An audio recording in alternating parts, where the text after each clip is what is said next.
سلام دوستای عزیز، خیلی خوش آمدین در این ویدیو. در این ویدیو من قرار است کاملا برای شما تشریح کنم که دقیقاً ما کی هستیم، چی کار میکنیم در دنیای آنلاین با تکنولوژی های جدید. ما دقیقاً چه رقمی کار میکنیم و افرادی که در داخل کامیونیتی ما هستن چه رقمی از این تکنولوژی ها درآمد میکنن. پس آخر از این ویدیو با ما باش. نام من آلوین است و تقریبا از سال 2019 استارت کار خزدم در بازارهای آنلاین و تریدینگ و خدا را شکر در این چند سال تانستم افراد خیلی زیاد را کمک کنم که یک درآمد ماهیانه بین $500 تا $3000 برای خودشان درست کنن.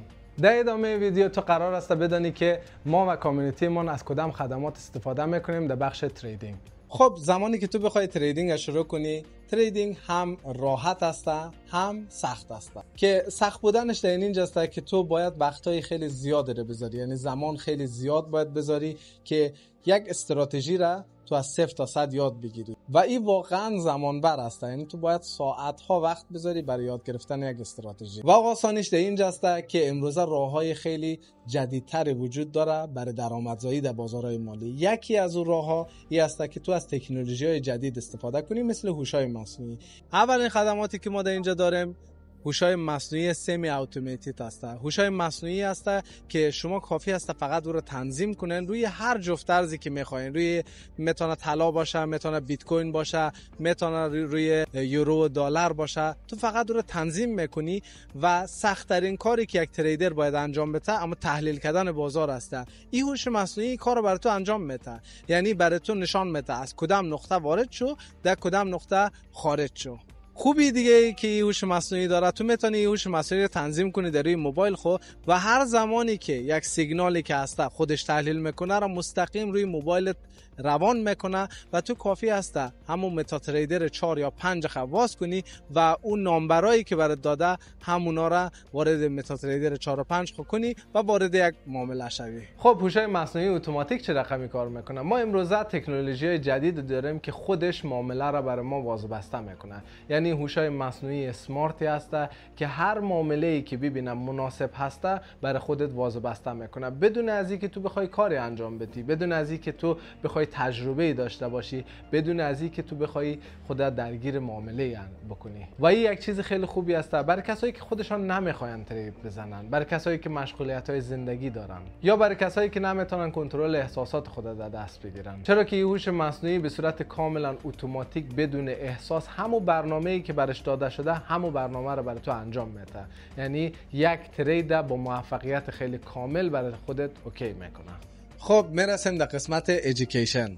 برای تویی که میخوای یک استراتژی رو یاد بگیری یا تریدینگ رو یاد بگیری، ما در اینجا یک آکادمی داریم که چندین تا ایژوکیتر در اینجا هست که تدریس میکنه استراتژی های مختلفه و بر اساسی که تو چه استراتژی رو میخوای یاد بگیری همو ایژوکیتر یا همو معلم و همو استاد خودت انتخاب میکنی و شروع میکنی در یاد گرفتن. و یک قسمت دیگه خدمات ما این هست همه ایژوکیترهایی که شما ازش یاد میگیرن در پیش تدریس میکنن، شما میتونن از گروه های سیگنالشان هم استفاده کنن. یعنی این ایژوکیترها برای شما سیگنال روان میکنه در روی موبایلتان که شما میتونن همون را کاپی پیست کنن در روی متا تریدر 4 یا 5 تان و شروع کنن در معامله گری. ناگفتن همونه که این ایژوکیترها تجربه های خیلی بالایی دارن با وین ریت های خیلی بالا. این سیگنال هایی که شما از این ایژوکیترها میگیرن وین ریتش خیلی بالا است، چرا که این ایژوکیترها تجربه های بالایی داره، یعنی بالای 5 سال 10 سال ایژوکیترها تجربه داره و شما از تجربه ای ایژوکیترها استفاده میکنین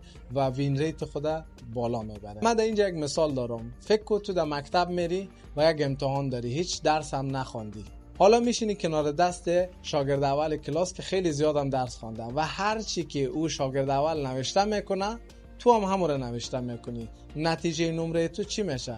خب تمام این خدماتی که من در داخل از این ویدیو برای تو گفتم یک هزینه ای داره. تو حداقل پولی که باید داشته باشی که بتونی وارد شوی، که یاد بگیری از هوش‌های مصنوعی استفاده کنی، از کاپی تریدینگ استفاده کنی، از سواب در ترید استفاده کنی و خدمات های دیگه، باید حداقل $1000 داشته باشی که بتونی بیزنس خ استارت بزنی. حالا ما در اینجا دو دسته افراد داریم. یک سری افرادی داریم که خیلی بیخیال هستن، هیچ موقع در داخل زندگی خودن هیچ اکشنی بر نداشتن. یک سری افراد دیگه هم هست که میگه همین $1000 من میذارم، شاید این شوه یک استارتی در داخل زندگی ما که باعث شوه زندگی ما چنج شوه. چرا که تمام کسایی که در داخل کامیونیتی ما جوین کردن امروزه یک چنجی در داخل زندگیشان آمده، یا از لحاظ روحی روانیشان یا از لحاظ ای که کیف پولشان یک ذره چربتر شوه. و ایران بدان بزرگترین ریسک از زندگی اینه که هیچ ریسکی در داخل زندگی خو نگیری. پس همین الان برو در داخل دی ام ما بر من نوشته کو استارت و من در زودترین وقت با خودت در تماس میشم.